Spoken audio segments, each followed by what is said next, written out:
Ce plateau est toujours décrit comme une zone unique sur la planète.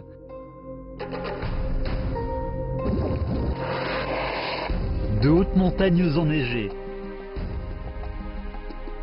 de vastes prairies, des forêts épaisses, des courants turbulents, des vestiges de la civilisation antique,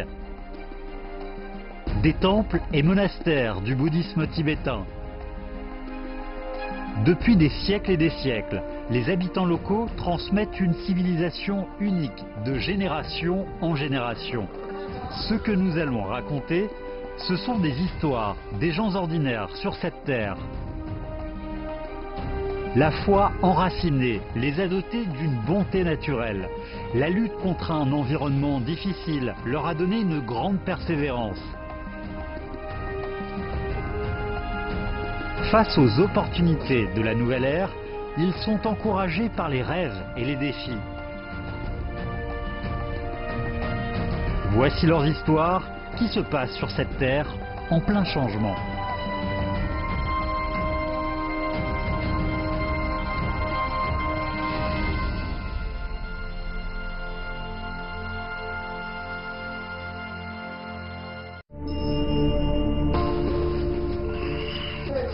C'est un voyage magique sur le pain et l'amour.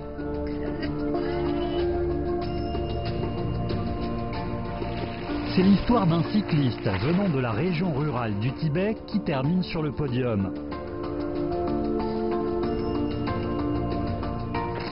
C'est le parcours difficile que des alpinistes amateurs ont conquis avec l'aide d'une équipe d'alpinistes du Tibet, une montagne enneigée haute de 6200 mètres. Ces trois histoires à raconter nous permettent d'entrer dans leur vie et de sentir la passion du rêve.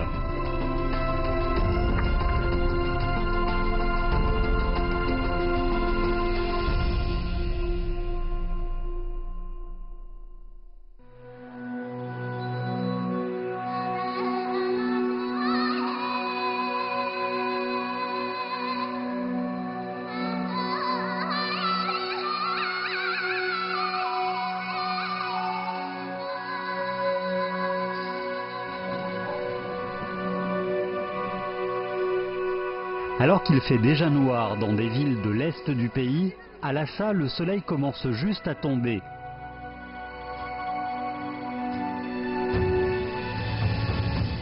Lhasa, ville de soleil sur le toit du monde, une fois les lampes allumées, devient une véritable ville sans nuit.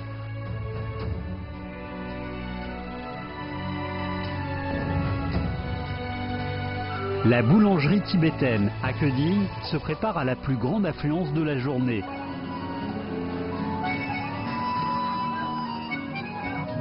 Le pain, le thé au lait, la crème glacée, diverses pâtisseries européennes, en plus des produits ordinaires, on offre ici plus de 200 autres genres, comme les cuisines tibétaines, chinoises et occidentales. En un mot, il y a de tout.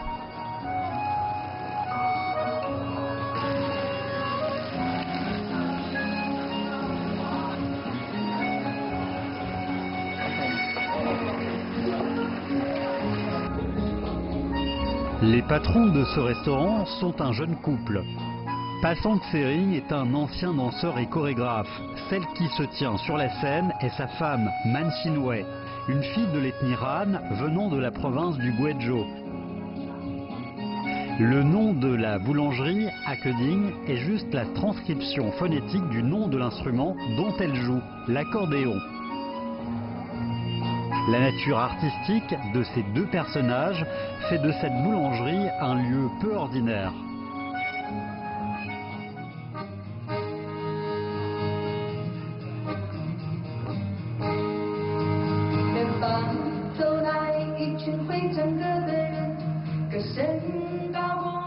Danseuse, accordéoniste et boulangère, le grand contraste entre ces statuts est dû à un amour rencontré par hasard.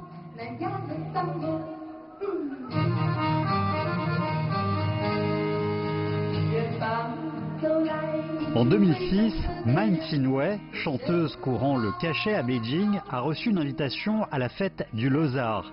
C'est au cours de la répétition du spectacle qu'elle a connu Pasang Tsering.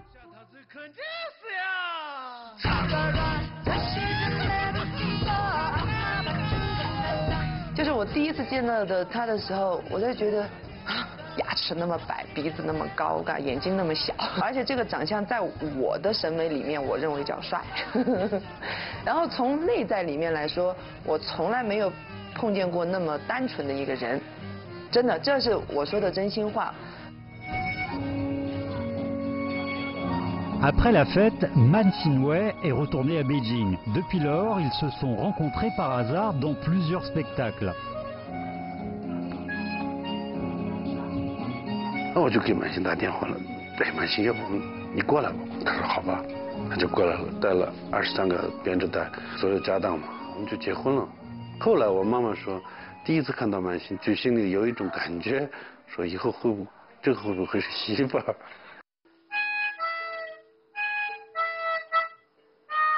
Une petite famille a été fondée. Ce jeune couple, qui a fait de l'art, a commencé à chercher une nouvelle vie à Lhasa. Comment trouver un métier que tous les deux puissent exercer et dont ils puissent vivre? Pasang Tsering avait un goût inné pour la gastronomie. 这个和这个配的还可以。他说，要不我们做一件甜蜜的事情。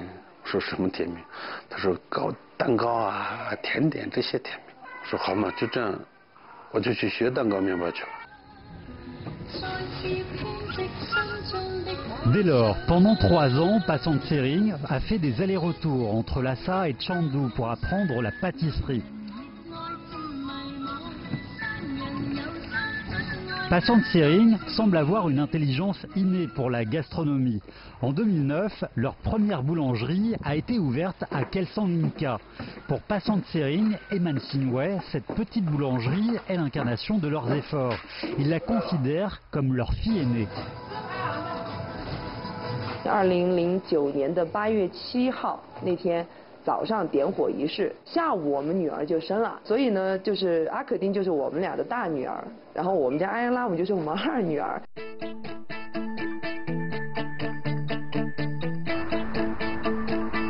Le matin, Norbu mange un bol de nouilles et porte les vêtements de vélo, puis commence l'entraînement sur 200 km.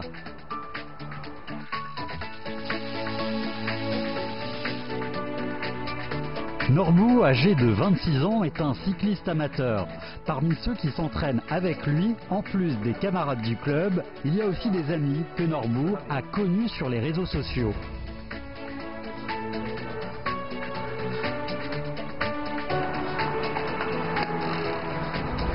Aujourd'hui, le cyclisme n'est plus une chose nouvelle au Tibet depuis longtemps. À Lhasa, il y a déjà 6 clubs cyclistes avec des milliers de membres. Dans 2 mois sera tenue au Tibet une course de vélo là où l'altitude est la plus élevée de Chine. En tant que pilier de l'équipe, Norbu va participer à cette course au nom du club.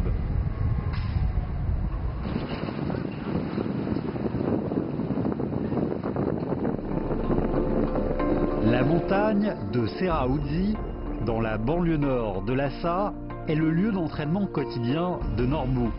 Aujourd'hui, il s'entraîne surtout pour la montée en pente, l'endurance et le sprint.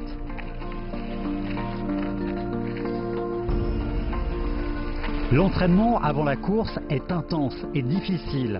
Pour 8 km de route de montagne, l'altitude s'élève d'environ 400 mètres. Le record de Norbu est de 39 minutes, son objectif à court terme étant de 35 minutes.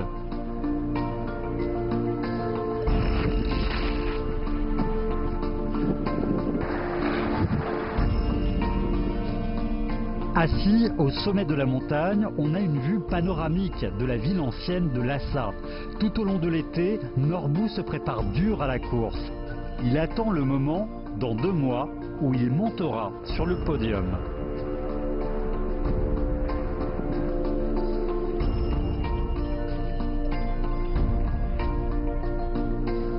Lundi 2去骑公路嘛，差不多200公里嘛。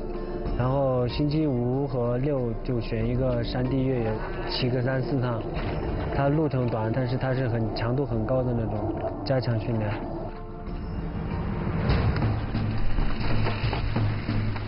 Norbou s'est entraîné pendant 4 heures. Le jour de la course approche.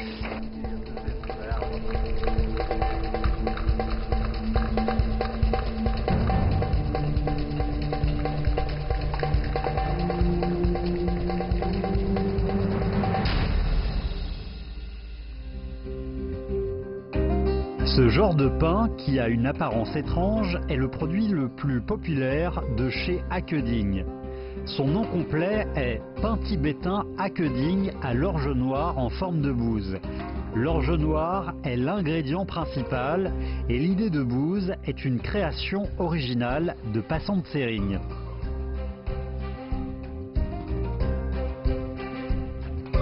Presque chaque table commande un pain de bouse fraîchement sorti du four.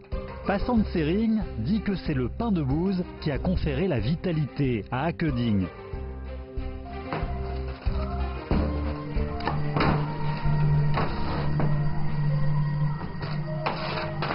Sept ans avant, la petite boulangerie de Pasant Tsering et de Mansinway a été ouverte. Au cours des 2 premières années, la boulangerie vendait à perte. 30多块钱一天，3天一起结账，3天是57块钱，这些账本还在呢，家里头。Pour faire vivre la boulangerie, ils sont alors obligés de retourner à leurs anciens métiers. Pasant Tsering fait la classe de danse à l'université du Tibet. Mansinway donne des présentations dans des bars grands et petits à Lhasa pour gagner de l'argent. Néanmoins, une fois que Pasant Tsering a eu du temps libre, il a fait des essais en cuisine. 我们开这个店的最初的作用也是为2个人在一起，生意再差2个人在一起挺好的，我们不是楼。他在1楼做面包，我在那个3楼上就是写东西啊、唱歌啊什么的，自己在那弄。他就会经常做些奇奇怪怪的面包出来，可能90%都是不成功的。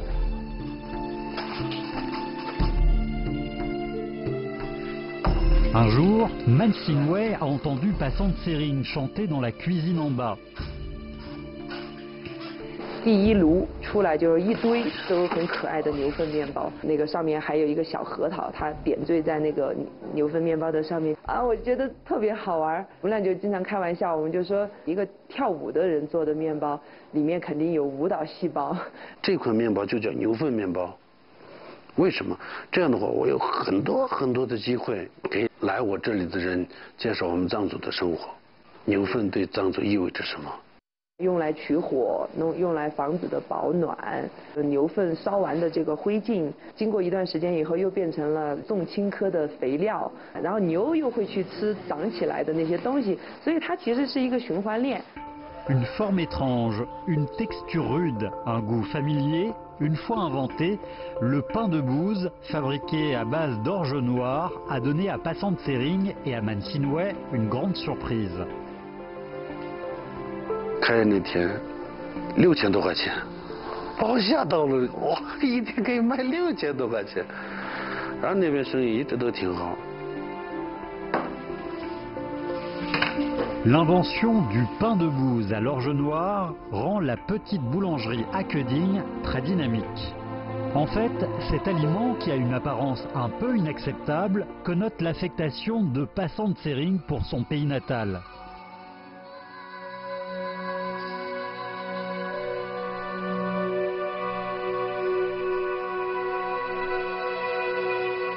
En août, les épis d'orge apparaissent. Le district de Gyantse de la préfecture de Chegatse est le pays natal de Pasant Tsering. Situé dans une vallée, Gyantse possède une agriculture développée depuis l'Antiquité, d'où son nom et sa réputation de grenier du Tibet. L'orge noire, utilisée dans la boulangerie Akeding, est entièrement produite ici. Pasant Tsering dit qu'on ne peut faire le pain de bouse le plus délicieux qu'avec de l'orge noire naturelle de la meilleure qualité possible. Ces épis de millet bien chargés ne sont pas seulement les aliments indispensables à la vie. Leur valeur s'étend jusqu'à la culture spirituelle des Tibétains et forme une culture de l'orge unique en son genre.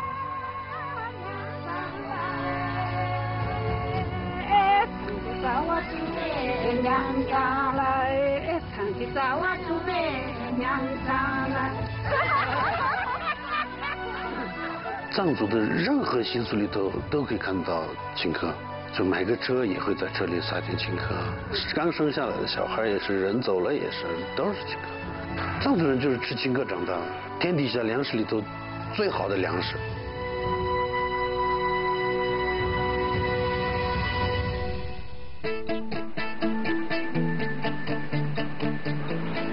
La rue piétonne Utuo, la rue commerçante la plus prospère à Lhasa et qui se trouve juste en face de la place du temple de Jokang. Voici un magasin des meilleures marques mondiales en matière d'articles d'activité en plein air. Norbu est le gérant de ce magasin. Beaucoup de vêtements y valent des milliers, voire même des dizaines de milliers de yuan. Auparavant, à Lhasa, c'était des marques très rares et maintenant, beaucoup de jeunes Tibétains fréquentent ce magasin. Chaque jour, sitôt arrivé au magasin, Norbu prend un café. C'est une habitude qu'il a prise lorsqu'il côtoyait les étrangers en tant que guide touristique. En tant qu'expert de la mode, Norbu adore son travail.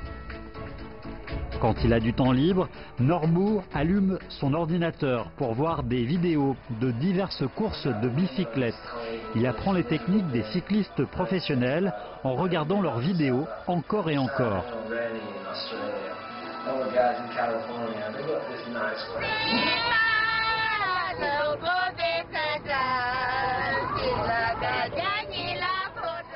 Un voyage collectif nous apporte toujours beaucoup de joie. En plein automne, Pasant Tsering décide de fermer la nouvelle boulangerie sur l'île de Sinzu pour 2 jours. Ils iront au lac Namtso, à 200 km d'ici.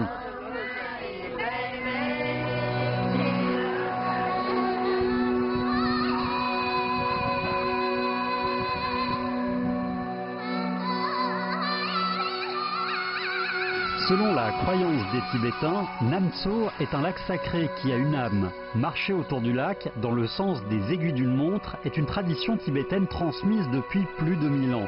L'année 2015 est l'année de la chèvre de bois, selon le calendrier tibétain. Faire le tour du lac dans l'année de la chèvre, un des 12 signes du zodiaque, est censé apporter plus de chance.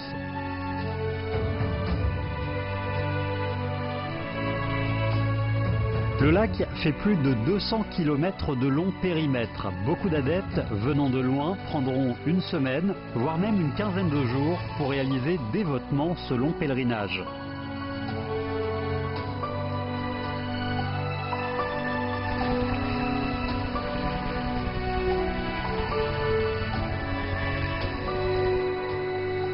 Pour beaucoup d'employés de la boulangerie, ce pèlerinage au lac sacré est une première.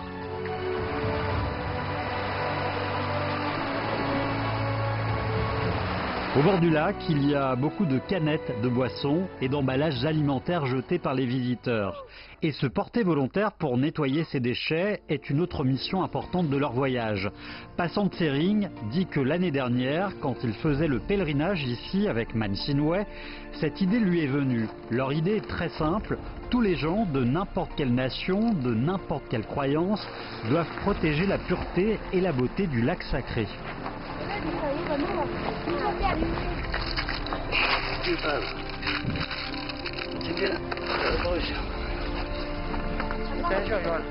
40 personnes, pendant 2 jours entiers, ont ramassé 100 sacs de déchets. » 所有人都自己都非常有成就感，捡垃圾的时候场景会自己拍下来，发到网上。可能有一些人会说：“哎呀，他们就是为了炒作。”无所谓，说什么都无所谓，只要他们知道不能到处扔垃圾就够了。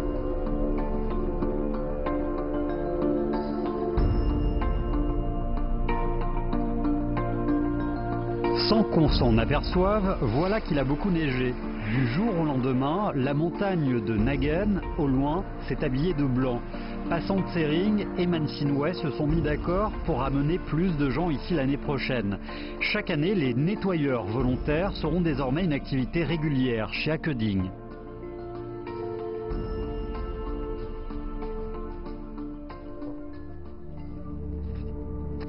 Nous sommes sur la montagne de Seraoudze, près du village de Duodi, dans la banlieue nord de Lhasa. De grands blocs de granit sont à découvert partout sur le flanc de la montagne. C'est un endroit idéal pour le sport d'escalade. Norbu fait principalement de l'entraînement physique aujourd'hui. L'escalade est un moyen efficace pour augmenter la force physique.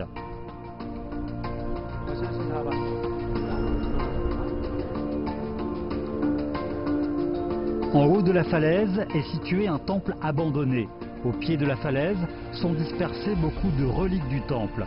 Chaque fois que Norbu passe par ici, il fouille sérieusement tous les coins de la route et ramasse prudemment les reliques, puis les cache dans un endroit reculé. Aux yeux des Tibétains, marcher sur ces reliques du temple, consciemment ou non, est une profanation envers les dieux.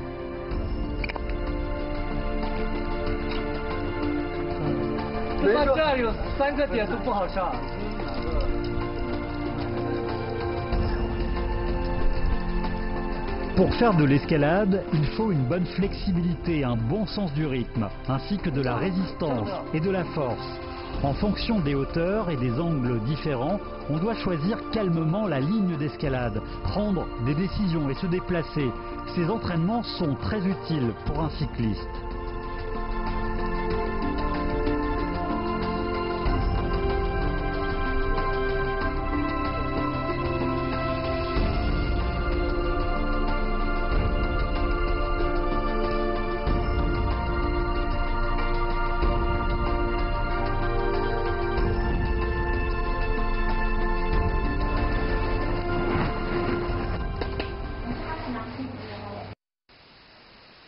De bonne heure, Pasang Tsering a mis sa blouse et est entré dans la cuisine. Très occupé ces dernières années, Pasang Tsering fait rarement la cuisine lui-même. Mais avant la fête annuelle de la mi-automne, il travaille toujours dans la cuisine pendant quelques jours. Il doit faire en effet ses gâteaux de lune à l'orge.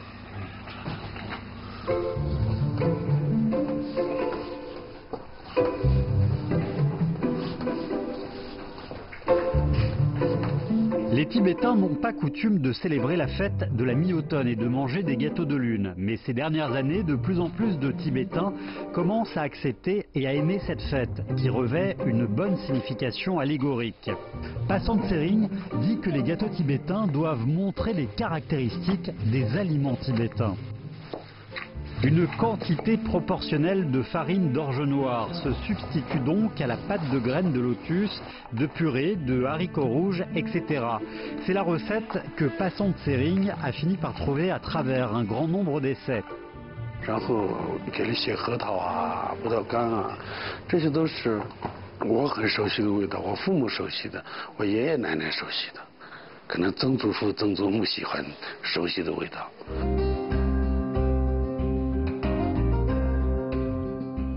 Les gâteaux de lune à l'orge, faits par Pasang Tsering, ne sont pas à vendre. L'année dernière, il en a fait en personne 300 gâteaux de lune. Tous ont été envoyés à ses amis, des Chinois Han dans la Chine entière. «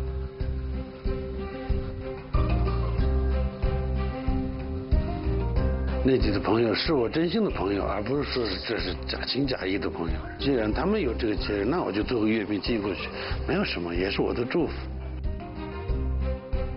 Cette année, Pasang Tsering projette de faire 500 gâteaux de lune. Ce nombre a été fixé selon la liste de ses amis Han qu'il a sur son portable.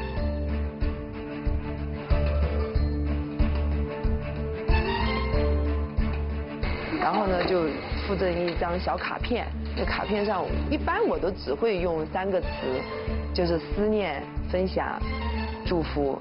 如果我在这儿做一个什么莲蓉的月饼寄给朋友，那算什么？我也不会做。我就是西藏，那就跟西藏有点关系。我做一个，这是我的心意。我在西藏生活。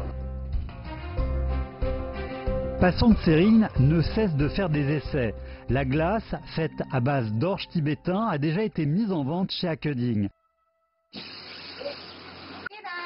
Passant Tsering dit qu'il a toujours le rêve qu'un jour, il créera une nouvelle gastronomie tibétaine ayant ses propres caractéristiques.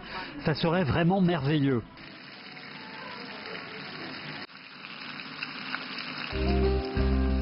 做牛扒里头加青稞呀，糌粑面呀，用青稞糌粑做冰淇淋啊，什么很多，我觉得没有什么不可能的，都可以去试，都可以尝试。如果我这个经过我们的努力，如果别人也接受，运气也好，后面如果很多人去模仿我这个店，可能再过100年，这就是藏族传统饮食里头的一部分。今天是国庆节，大家节日快乐啊！今天上午的安排是到酒店徒步，然后山岳博物馆参观。Un groupe de clients spéciaux vient d'arriver à Lhasa. Ce sont des amateurs d'alpinisme venant de tous les coins du pays. Ils vont participer à une montée organisée par la conférence d'alpinisme du Tibet. Le but est de monter sur une montagne enneigée jusqu'à une altitude de 6200 mètres, le mont Tsidze. Le rassemblement de l'alpinisme du Tibet est une activité de service public organisée conjointement par l'association de l'alpinisme de la région autonome et par l'équipe d'alpinistes du Tibet. Cette année, c'est la 13e session. Cette activité a pour objectif de présenter et de montrer aux amateurs d'alpinisme les ressources abondantes des montagnes enneigées et la culture d'alpinisme du Tibet.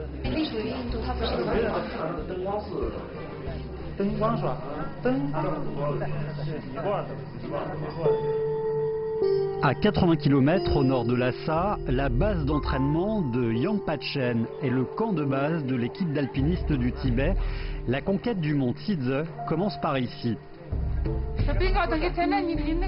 Escalader la montagne enneigée comporte toujours des risques. Un équipement professionnel d'alpinisme est une garantie de base pour la sécurité. Comme c'est la première fois qu'ils portent des chaussures d'alpinisme et des crampons, les membres semblent être déconcertés.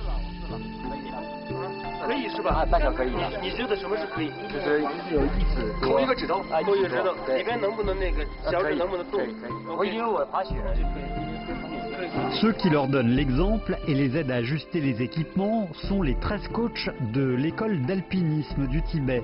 Chacun d'eux possède une expérience d'alpinisme très riche. Parmi eux, plusieurs ont déjà monté sur l'Everest.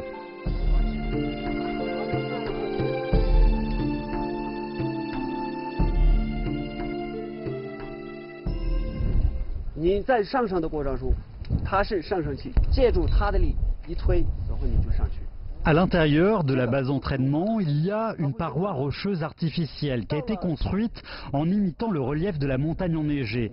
Avant d'entrer dans la montagne, les membres doivent faire de l'entraînement intensif, allant du port de la ceinture de sécurité au mode d'emploi des outillages comme l'ascendeur, le petit toboggan, etc. Dans les plus brefs délais, faire maîtriser aux apprenants les techniques fondamentales pour monter sur une montagne enneigée, leur faire expérimenter le charme particulier de l'alpinisme, les rapprocher des montagnes enneigées mystérieuses et des gens ordinaires, c'est la direction que prennent toujours les coachs d'alpinisme du Tibet. Cet entraînement est la plus pratique, la plus importante avant l'activité réelle, allant du repérage du centre de gravité à la position du corps, à l'amplitude des pas, jusqu'à la coordination avec l'ascendeur. Les membres doivent tout expérimenter sérieusement. Alors que les membres s'entraînent sérieusement, sous les bourrasques du vent, Norbu est arrivé à Yongbading.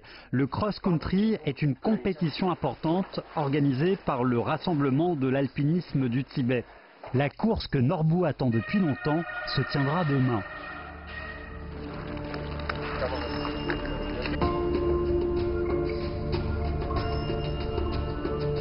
L'altitude de la base d'entraînement est de 500 mètres plus élevée que celle de Lhasa. S'adapter et connaître la piste avant la course, c'est une préparation essentielle pour tous les coureurs. Le champion de la dernière course est aussi arrivé en avance, mais les concurrents sont aussi des amis.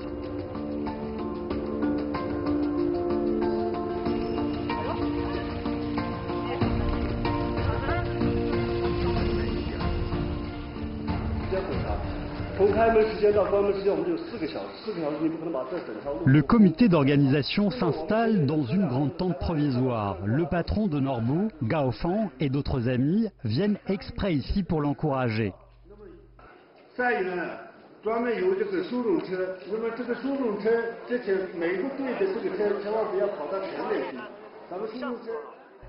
Numéro 103, Norbu a tiré une position au milieu du premier rang. C'est un bon début.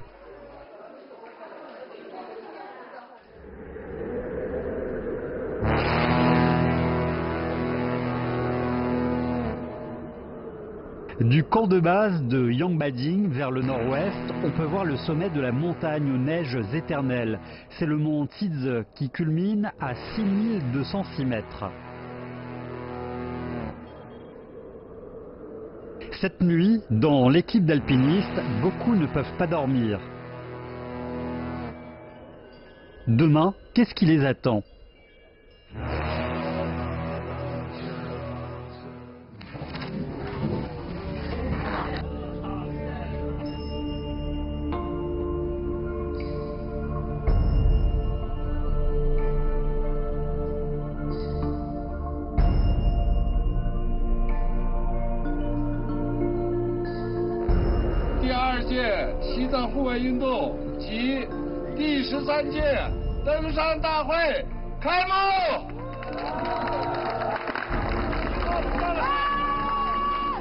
À 10h du matin, plus de 60 concurrents venant de tous les coins du pays s'élancent sur la piste.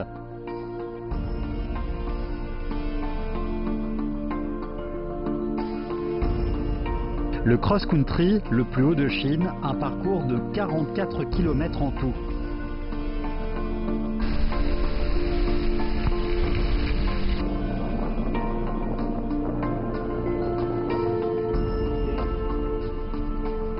C'est un parcours avec des conditions très difficiles.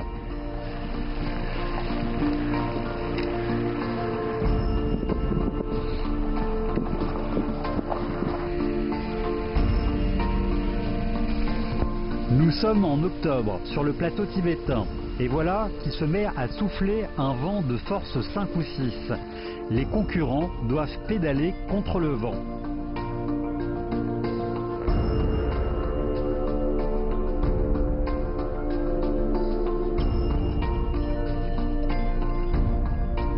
Pour la plupart des cyclistes, la plus grande épreuve est le mal des montagnes.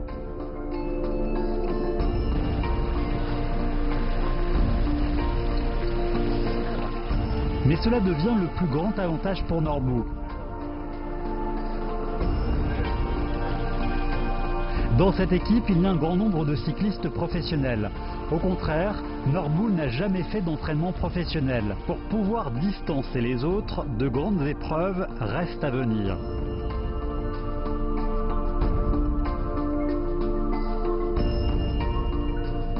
Alors que Norbu pédale avec difficulté, les membres de l'équipe d'alpinistes amateurs sont déjà arrivés au temple de Gyalo, sur le flanc du mont Tizi.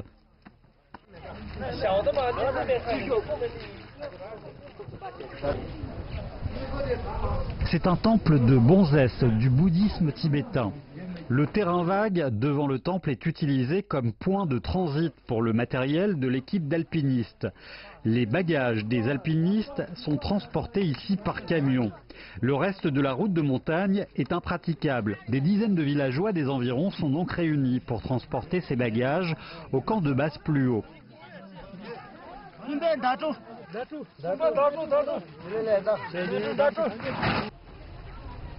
Le temple de Gyalo est à environ 10 km du camp de base. La route est pleine de cailloux de différentes tailles et tout le chemin est en pente.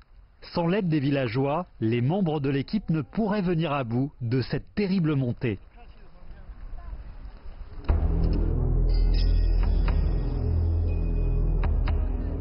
Haut de 6206 mètres, le mont Tizi est couvert de neiges éternelles, avec une pente de 50% en moyenne. Comme la difficulté de l'escalade est modérée et le danger est relativement faible, il convient aux débutants ou aux alpinistes qui n'ont pas beaucoup d'expérience. Cependant, le manque d'oxygène constitue une difficulté de poids pour les membres de l'équipe. Pour chaque pas, ils dépensent une grande quantité de force physique. 10 km semble extrêmement long.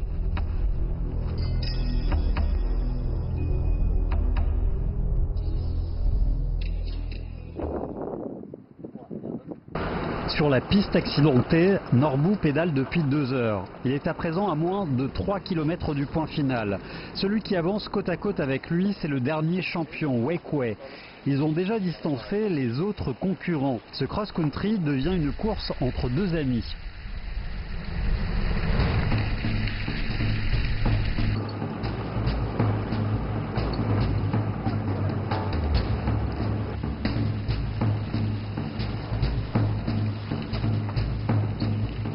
À ce moment-là, c'est la confiance et la volonté qui sont mises à l'épreuve entre ces deux concurrents.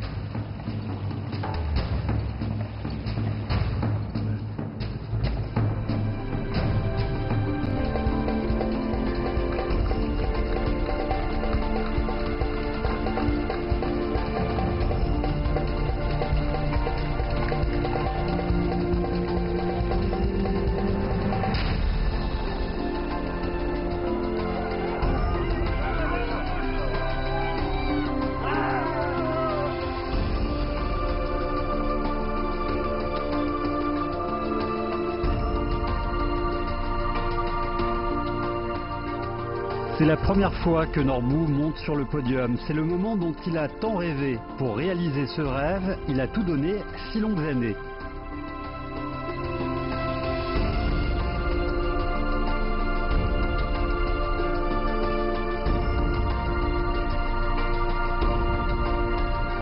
Après une marche difficile pendant 6 heures, les membres de l'équipe sont enfin arrivés au camp de base avant la tombée de la nuit. C'est un champ en pente relativement plat, à une altitude de 5200 mètres. Le personnel logistique a déjà dressé les tentes à l'avance. Bien que l'ensoleillement soit très fort dans la journée, après le coucher du soleil, la température tombe rapidement au-dessous de 0. Pour assurer un temps suffisant pour monter, pour redescendre de la montagne, le temps de départ est fixé à 2 heures du matin. Les membres doivent faire bon usage du temps pour se reposer et retrouver leur force.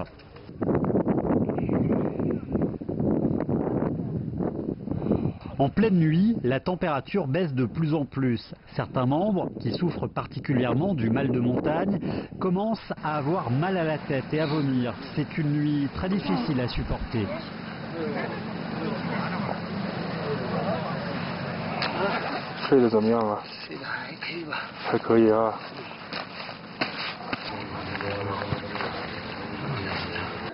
Le cuisinier a préparé pour eux de la bouillie et du pain cuit à la vapeur qui sont faciles à digérer, mais la majorité n'a pas d'appétit. Hors de la tente, il fait nuit noire. La lampe frontale ne peut éclairer la route que de quelques mètres en avant. Un coach se charge de 2 à 3 membres. Ceux qui se trouvent en situation de faiblesse sont soignés par un accompagnant personnel.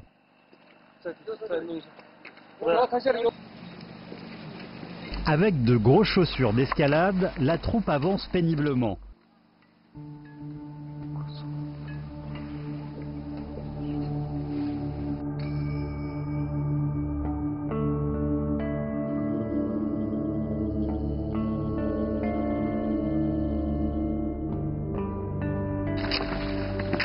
Lorsque les derniers membres sortent enfin de la plage de pierre, le jour s'est complètement levé.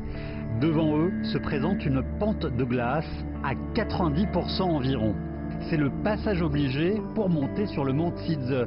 C'est aussi le plus grand obstacle rencontré par les alpinistes le long de la route. C'est une véritable épreuve.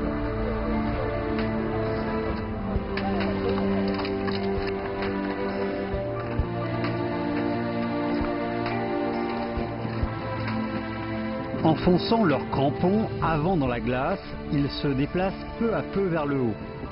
Après avoir surmonté cette paroi de glace à 5500 mètres d'altitude, la victoire est en vue.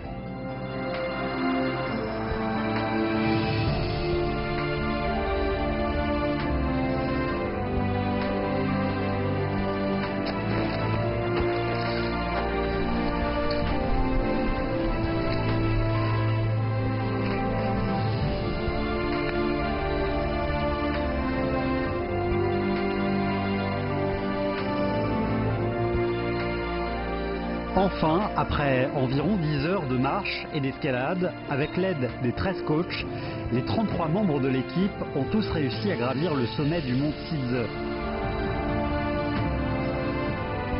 Pour eux, l'altitude de 6206 mètres n'est pas forcément le point le plus haut qu'ils ont jamais atteint. Mais sans aucun doute, il s'agit d'un moment inoubliable pour chacune de ces personnes.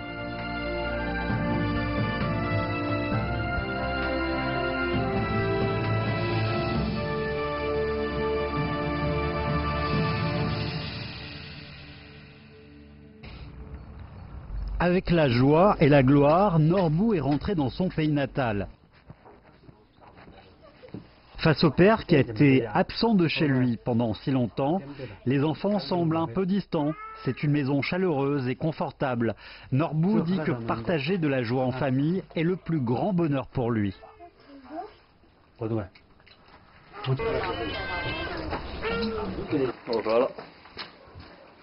Norbou ne peut rester chez lui que pendant 2 jours, mais il porte encore les vêtements d'entraînement. La montagne derrière sa maison, c'est l'endroit où il s'amusait en petit.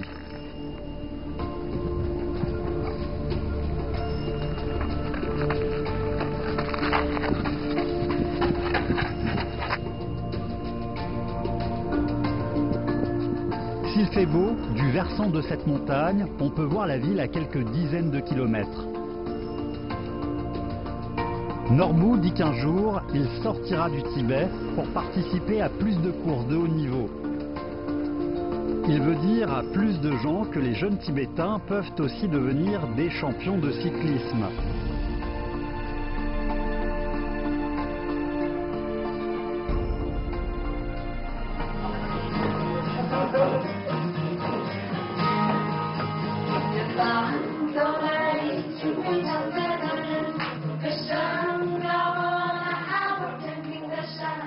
Le Losar approche. Avant le Losar, Hacquening reste fermé une journée entière afin d'organiser la grande fête.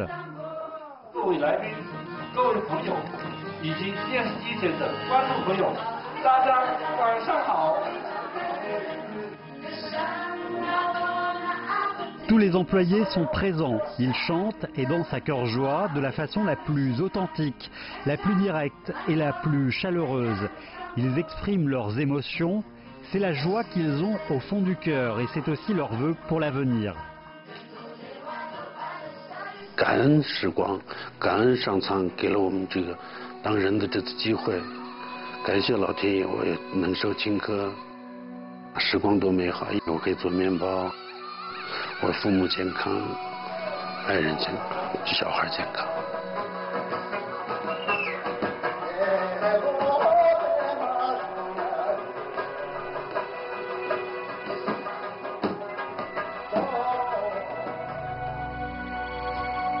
La musique continue. À l'extérieur, la rivière qui s'écoule doucement.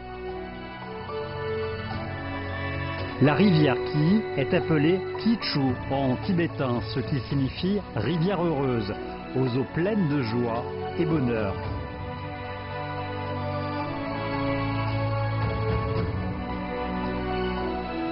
Depuis des milliers d'années, elle est même une rivière historique et culturelle qui a été le témoin de l'évolution de l'ancienne civilisation tibétaine. Le temps passe vite, le monde connaît 1000 vicissitudes, mais il n'y a pas une seconde sans que la rivière Qi capte l'air du temps.